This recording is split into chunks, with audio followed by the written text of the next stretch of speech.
Hello বন্ধুরা, part টুতে তোমাদের স্বাগতম। এটা হচ্ছে মুভমেন্ট অফ ইনার্শিয়া অধ্যায়ের বা মুভমেন্ট অফ ইনার্শিয়া অঙ্কের পার্ট টু ভিডিও। এবং এই যে আমি এখানে দেখতেছি অনেকগুলো লিখতেছি, এই অনেকগুলো লেখা আমরা পার্ট ওয়ানে তোমাদের ভালোভাবে বুঝিয়ে দিয়েছিলাম যে এই সূত্রগুলো কীভাবে আসছে।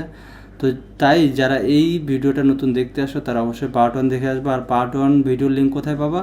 সেই ভিডিওর লিঙ্ক এই ভিডিওর ডেসক্রিপশনে অথবা এই ভিডিওর আই বাটনে দুইখানেই দেওয়া থাকবে, তোমরা সেখান থেকে দেখে আসতে পারো। আর যারা পার্ট ওয়ান থেকে দেখছো বা যারা ভালো বুঝো তারা এখান থেকেই দেখতে পারো। তো দেখো, আমি পার্ট ওয়ানে যেটা আলোচনা করছিলাম যে আমি যদি মুভমেন্ট অফ ইনার্শিয়া আমাকে যেই রেখার সাপেক্ষে বের করতে বলবে, আমাকে সেই রেখা থেকে ওই ক্ষেত্রের মুভমেন্ট অফ ইনার্শিয়া বের করতে হবে।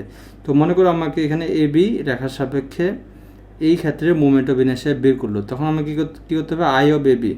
আই অফ এবি কী লিখবো? আমি এই ভরকেন্দ্রের সাপেক্ষে যে মুভমেন্ট অফ ইনার্শিয়ার সূত্রগুলো আমি জানতাম সেটা এখানে দেবো, B D cube by 12 plus, যেহেতু এই রেখাটা এই ভরকেন্দ্রের রেখা না, তাহলে প্লাস কী হবে? এই ক্ষেত্রে ক্ষেত্রফল ইন্টু এই রেখা থেকে এর যে দূরত্ব আছে সেই দূরত্ব স্কোয়ার। কিন্তু আমাকে যদি এই রেখার সাপেক্ষে মুভমেন্ট অফ ইনার্শিয়া না বের করতে বলে, যদি এই ভরকেন্দ্র বরাবর মুভমেন্ট অফ ইনার্শিয়া বের করতে বলতো, তখন আমার আর এই সূত্রটা লেখার দরকার হতো না। তখন আমি কী লিখতাম? বি ডি কিউব বাই 12, কারণ আমি ভরকেন্দ্র বরাবর মুভমেন্ট অফ ইনার্শিয়ার সহজ যে সূত্র সেটা আমি জানি। ঠিক আছে, এটাই আমি বলতে চাচ্ছিলাম। তো তাই আবার বলতেছে, যারা পার্ট ওয়ান দেখেনি তারা অবশ্যই পার্ট ওয়ান দেখে এখানে আসবে, তাহলে তাদের জন্য বুঝতে সুবিধা হবে। তো দেখো, এখানে কিছু কথা আমি তোমাদের বলতে যাচ্ছি, যেটা হলো তোমরা অবশ্যই পার্ট ওয়ানটা ভালো করে বুঝবা। এবং আমি দেখো আমাদের এই চিত্রে আবার একটু অঙ্কটা বলি, যেহেতু পার্ট ওয়ানে বলছিলাম এবং এটা পার্ট টু, যেখানে একটা চিত্র আছে এবং এই চিত্রের ভরকেন্দ্রের সাপেক্ষে মুভমেন্ট অফ ইনার্শিয়া বের করতে বলা হয়েছে। তাই আমি ভরকেন্দ্রটা আগে বের করে নিয়েছি এবং এটা পার্ট ওয়ানে করা হয়েছে। এখন আমি তোমাদের যেটা বুঝাইলাম যে যেহেতু আমাদের এখানে দুইটা চিত্র মিলে একটা সেকশন হয়েছে এবং এই সেকশনের দুইটা অংশ, এটাকে আমি 1 নম্বর অংশ এবং এটাকে 2 নম্বর অংশ ধরছি। আর এটা একটা আয়তাক্ষেত্রের মতো দেখাচ্ছে 1 নম্বর অংশ, এবং 2য় নম্বর অংশটা একটা আয়তাক্ষেত্রের মতো দেখাচ্ছে। তাহলে এর মোমেন্ট অফ ইনার্শিয়া আর এর মোমেন্ট অফ ইনার্শিয়া সংযুক্ত করলে এর ভরকেন্দ্র বরাবর যে মোমেন্ট অফ ইনার্শিয়া বের হবে সেটা আমাকে বের করতে হবে। তো মনে করে এই চিত্রের যে ভরকেন্দ্র সেটা কিন্তু এখানে, আর এটা হচ্ছে এটা 1 নম্বর সেকশনের, আর 2 নম্বর সেকশনের যে ভরকেন্দ্র এটা আমি ধরলাম এক্স অক্ষের সাপেক্ষে এটা। ঠিক আছে, তো দেখো আমাদের কি করতে হবে? যেহেতু আমার এই যে ভরকেন্দ্রটা আসছে এখানে, এই ভরকেন্দ্রটা এরও ভরকেন্দ্রে আসেনি বা এরও ভরকেন্দ্রে আসেনি, একটা অন্য জায়গায় আসে, তাই আমাকে একটা কমন সূত্র ইউজ করতে হবে। এটা যদি আমি 1 নম্বর দিছি, তাহলে আমি আগে এর ভরকেন্দ্র সাপেক্ষে যে সূত্রটা জানতাম সেই সূত্রটা এখানে লিখবো। কি লিখবো? B1H1 কিউব ডিভাইড বাই 12, এটার ভরকেন্দ্রের সাপেক্ষে সূত্র। এবং যেহেতু আমাকে এই রেখার সাপেক্ষে বের করতে হবে, মানে টোটাল সেকশন ভরকেন্দ্র থেকে, তাহলে দেখো এর ভরকেন্দ্রের মধ্যে একটা ডিস্টেন্স আছে। ঠিক আছে, এটা মনে করো y1। ঠিক আছে, লম্ব ডিস্টেন্সটাকে কী দিয়ে প্রকাশ করে? y দিয়ে প্রকাশ করে। তাহলে আমাকে যেহেতু ডিস্টেন্স আছে, তাহলে আমাকে কী করতে হবে? এই যে a1 ইন্টু, আচ্ছা আমি এই ডিস্টেন্সটা কীভাবে পাবো? দেখো, আমি এইখান থেকে, আমি ভরকেন্দ্র সাপেক্ষে সাধারণত কী দিক থেকে বের করি? একবারে তোলা থেকে। তাহলে তোলা থেকে আমি এইটুকু, এই যে ওয়াই বার, এটা কি ওয়াই বার, যেটা আমি আগে বের করে ফেলছি, এই ওয়াই বারের মান কত? 5.5। তাহলে আমি যদি 5.5 থেকে এইটুকু বাদ দেই, তাহলে আমি কি y1 পাবো? 5.5 থেকে যদি আমি এইটুকু বাদ দিই, তাহলে আমি y1 কিন্তু পাবো। তাহলে দেখো আমার এখানে a1 y1 লিখতে পারো তোমরা। ঠিক আছে, প্লাস তারপরটা দেখো, তারপরটা ভরকেন্দ্র বরাবর যে সূত্র, B2H2 cube divide by 12, sorry আমি নিচে হয়ে গেছে। তারপর দেখো B2H2 cube divide by 12 plus কি দিব? প্লাস দিব যে এটা যেহেতু এই ভরকেন্দ্র বরাবর রেখা না, তাহলে এটার ক্ষেত্রফল কি হবে? এটার ক্ষেত্রফল হবে A2 y2 স্কোয়ার। A2 কোনটা হয় আমার? A2 হচ্ছে এই ক্ষেত্রফল, y2 হচ্ছে আমার এখান থেকে এটা দূরত্ব। এটা কত? y2। ঠিক আছে, এটা হচ্ছে আমার y2 দূরত্ব। তো দেখো আমি এখন এখানে প্রথমটার যে B1 সেটা বসাই। B1 কত? প্রথমটার জন্য 2 সেন্টিমিটার। আচ্ছা, আমি সূত্রটা আরেকটু সিম্পলিফাই করি। আচ্ছা, সিম্পলিফাই না, একটু এইভাবে করি, তাহলে বুঝতে পারবো, সমস্যা নেই। 2 ইন্টু এইচ কত? প্রথমটার জন্য 6 কিউব ডিভাইড বাই 12 প্লাস এটা ক্ষেত্রফল কত? 2 ইন্টু 6। এখন আমি এই y1 কীভাবে পাবো? আমি যদি এই y থেকে আমি এই ভরকেন্দ্র বাদ দিই, তাহলে কিন্তু আমি এটুকু পাবো। তাহলে আমাদের সম্পূর্ণ ওয়াইটা কত ছিল? 5.5 মাইনাস, এখন এখান থেকে এই সেকশনের ভরকেন্দ্র কতটুকু? 6 ডিভাইড বাই 2। 6 ডিভাইড বাই 2 দিলে 3 আসবে, এবং এর উপর একটা স্কোয়ার। ঠিক আছে, এর উপর একটা কী হবে? স্কোয়ার হবে। দেখো এখন মনে দেখতে পাচ্ছ, মাঝে মাঝে দেখার প্রবলেম হচ্ছে যেহেতু উপরে আর নিচে হচ্ছে। ওকে, তারপর দেখো এটা আমি লিখলাম। তারপর দ্বিতীয়টা ক্ষেত্রে B2H2 কিউব ডিভাইড বাই 12, তাহলে B2H2 কী হবে? প্লাস B2 কোনটা এখানে? 10, তাহলে আমি 10 ইন্টু কী লিখতে পারি? 10 ইন্টু এইচ কোনটা? এইচ হচ্ছে 2 কিন্তু এখানে, তাহলে 10 into 2 cube divide by 12 plus এর ক্ষেত্রফল কত? 10 ইন্টু 2 বা 20 সেন্টিমিটার। 20 সেন্টিমিটার লিখতে পারো, অথবা 10 ইন্টু 2 ইন্টু কী হবে? ইন্টু দেখো, এখন আমাকে এই y2 লাগবে। y2 মানে কি? আমি এটা কতটুকু জানতাম? এটা y বার জানতাম, তাহলে y বার থেকে যদি আমি এর ভরকেন্দ্র বাদ দিই, তাহলে দেখো এটুকু পেয়ে যাব। তাহলে আমি এখানে ছোটোটা আগে লিখলেও সমস্যা নেই, যেহেতু স্কোয়ার আছে, তাহলে নো প্রবলেম। 5.5 মাইনাস, তাহলে এখান থেকে ভরকেন্দ্র পর্যন্ত y2 আমি এখানে বের করা আছে 7 সেন্টিমিটার। ঠিক আছে, তাহলে আমি -7 দিলাম।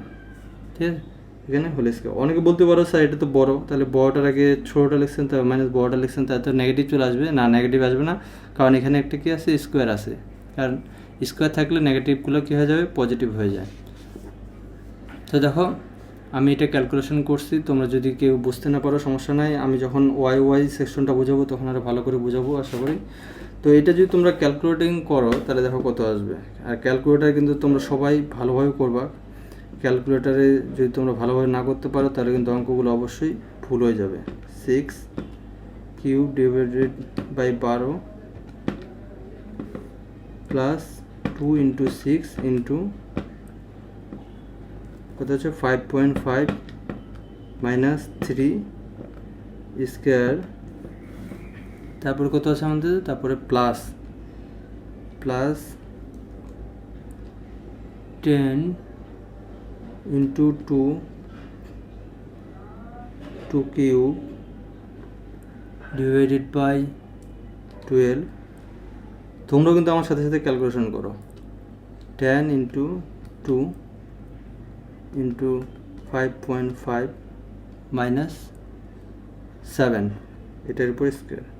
যদি আমি এটা ক্যালকুলেশন করি, তাহলে দেখো আমার মানটা কিন্তু এটা চলে আসছে। এটা হচ্ছে তোমার আই অফ এক্সেসের মান কত? 162.67 162.67 সেন্টিমিটার পাওয়ার 4। ঠিক আছে, এর এককটা কি? সেন্টিমিটার পাওয়ার 4। এটা কিন্তু মনে রাখবো। তারপরে দেখো আমি আই অফ এক্সেস বের করে ফেলছি। এখন আমাকে কি বের করা লাগবে? I of Y. আমার সূত্র কিন্তু জাস্ট এটাই হবে, কিন্তু এসটা আসবে সামনে, বিটা যাবে পিছনে। কারণ আমরা এই সূত্রটা আগে দেখছিলাম যে যখন এই এক্স বরাবর সাপেক্ষে, মানে যখন এই বরাবর নিব, তখন নিচেরটা থাকবে সামনে, আর এই বরাবর যেটা থাকবে সেটা কিউব হবে। আবার যখন এই বরাবর নিব, তখন এইটা থাকবে সামনে, আর যেটা ক্রস করবে সেটা কী হবে? কিউব হবে। যারা বুঝতেছে না তারা অবশ্যই পার্ট 1 দেখবা, পার্ট 1 না দেখলে এটা বোঝা খুব টাফ হবে। তাহলে আমি এখানে লিখি, তাহলে S1 B1 কিউব। তোমরা অবশ্যই পিকচারটা তোমাদের এই খাতায় অঙ্কন করে নেবা, নাহলে কিন্তু তোমরা বুঝতে পারবে না, কারণ এখানে পিকচার একদিকে, আমি লিখতেছি একদিকে। তাই তোমরা অঙ্কটা সম্পূর্ণ তোমাদের খাতায় তুলে আমার সাথে করার চেষ্টা করলে তোমরা অবশ্যই বুঝবে। তারপরে কী হবে? 12 প্লাস আগের মতো A1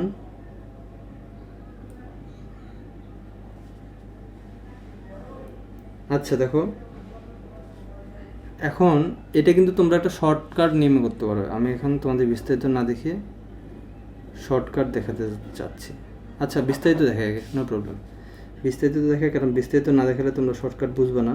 তাহলে বিস্তারিত দেখাই কী হবে, h1 b1 cube by 12 plus, যেহেতু আমাদের মেন সূত্র কি ছিল, a1 x1 আচ্ছা স্কোয়ার, ঠিক আছে, plus h2 b2 cube divide by 12 plus a2 আচ্ছা এটা 1 হবে, এটা 2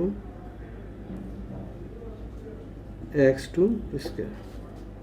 তো এখানে দেখো আমাদের h1 কি আছে, h1 যেটা আছে সেটা হচ্ছে 6 into 2 cube divide by 12 plus প্রথমটা যে ক্ষেত্রফল সেটা কিন্তু কি 2 ইন্টু 6। এখন তুমি যেটা দেখবা সেটা দেখো, এটার জন্য আমি এক্স বার কত বের করছিলাম, 5 সেন্টিমিটার, এক্স যে বার সেটা আমি বের করেছিলাম 5 সেন্টিমিটার। এবং প্রথমটার জন্য দেখো আমি যখন ওয়াই সেকশন থেকে এক সবসময় হিসাব করে কি ওয়াই অক্ষরেখা থেকে, তো ওয়াই থেকে এটা যে দূরত্ব এটাও কিন্তু 5। তাহলে এখানে দেখো 5 মাইনাস 5, ঠিক আছে, 5 মাইনাস 5 হলে কী হবে, 0 হয়ে যাবে। কারণ আমার এই রেখাটা এটারও ভরকেন্দ্র দিয়ে যাচ্ছে, এটারও ভরকেন্দ্র দিয়ে যাচ্ছে, তাই যে এই এক্সটেনশনটা আছে এখানে দূরত্বটা 0 হওয়ার কারণে এই সম্পূর্ণটা 0 হয়ে যাবে। কারণ এই রেখাটা আমার এই লম্ব রেখাটা এই সেকশনের যে ভরকেন্দ্র আছে সেই ভরকেন্দ্র দিয়ে যাচ্ছে, দেখো এই সেকশনের ভরকেন্দ্র এখানে এবং এই সেকশনের ভরকেন্দ্র এখানে, তাই যেহেতু একই রেখা দিয়ে যাচ্ছে তাহলে আমার ক্যালকুলেশন দিক দিয়েও 0 হয়ে যাবে। এখানে 5 মাইনাস 5 হয়েছে। তারপরটা দেখো এটার জন্য আমার এইচ কোনটা, এটার জন্য এইচ হচ্ছে 2, তাহলে আমি এখানে লিখতে পারি 2 ইন্টু 2 এটা কত 10, 2 into 10 cube divide by 12 plus আমার যে ক্ষেত্রফল আছে উপরটা কত 10 ইন্টু 2 ইন্টু আবারও 5 মাইনাস 5 স্কোয়ার, এটাও কিন্তু স্কোয়ার, এটা স্কোয়ার, এটাও 0 হয়ে গেল। কেন, কারণ এই রেখা থেকে এর ভরকেন্দ্র পর্যন্ত, এই রেখা থেকে 1 নম্বর সেকশনের ভরকেন্দ্র পর্যন্ত দূরত্ব 5, যেটা আমরা এখানে বের করছিলাম x1 5 আর x2 5। আবার যে আমাদের কিবার ছিল যে ভরকেন্দ্র এক্স বার যেটাকে বলে সেটা হচ্ছে আমার 5। তাই দেখো এইগুলো 0 হয়ে যাচ্ছে, কারণ এই রেখাটা এটারও ভরকেন্দ্র দিয়ে যাচ্ছে, এটারও ভরকেন্দ্র দিয়ে যাচ্ছে। তো এই জন্য আমি বললাম যে তোমরা এটা আর এটা লিখতে পারো, এই দুটো না লিখলেও হবে, কারণ এই দুটো যেহেতু তোমাদের 0 হয়ে যাবে। তো এটা যদি তোমরা ক্যালকুলেশন করো তোমাদের ক্যালকুলেশন আসবে 170.67 সেন্টিমিটার পাওয়ার 4, এটা হচ্ছে অ্যান্সার। ঠিক আছে, এটা ছিল প্রথমটার অ্যান্সার, এটা হলো দ্বিতীয়টার অ্যান্সার। আশা করি তোমরা অনেকে বুঝতে পারছো, আবার অনেকেই বুঝতে পারোনি, যেহেতু এটা প্রথম অঙ্ক, আর প্রথম অঙ্কে এবং চিত্র একদিকে আর লেখাটা একদিকে হয়ে গেছে, এই জন্য অনেকে বুঝতে পারোনি বা অনেকে একটু বোঝার প্রবলেম হচ্ছে। তারপরে এটা বারবার দেখো, আশা করি বারবার দেখলে তোমরা এটা ক্লিয়ার হয়ে যাবে। এবং যারা প্রথম পর্বটা দেখোনি, বারবার বলবো তার আগে প্রথম পর্বটা দেখো, কারণ প্রথম পর্বটা না দেখলে এটা দেখতে পারবো না। আর প্রথম পর্বর লিঙ্ক এই ভিডিও ডিসক্রিপশনে দেওয়া থাকবে, ঠিক আছে? তাই তোমরা অবশ্যই প্রথম পর্ব দেখবা। এবং যেহেতু মোমেন্ট অফ ইনার্শিয়াটা একটু কঠিন চ্যাপ্টার, তাই এই চ্যাপ্টার সম্পর্কে আমি আরও অনেকগুলো ভিডিও বানাবো, এবং এই ভিডিওগুলো তোমরা এই চ্যানেলেই পাবা। তাই তোমরা চ্যানেলটা অবশ্যই সাবস্ক্রাইব করে রাখো এবং লাইক, কমেন্ট ও শেয়ার করবা। ধন্যবাদ।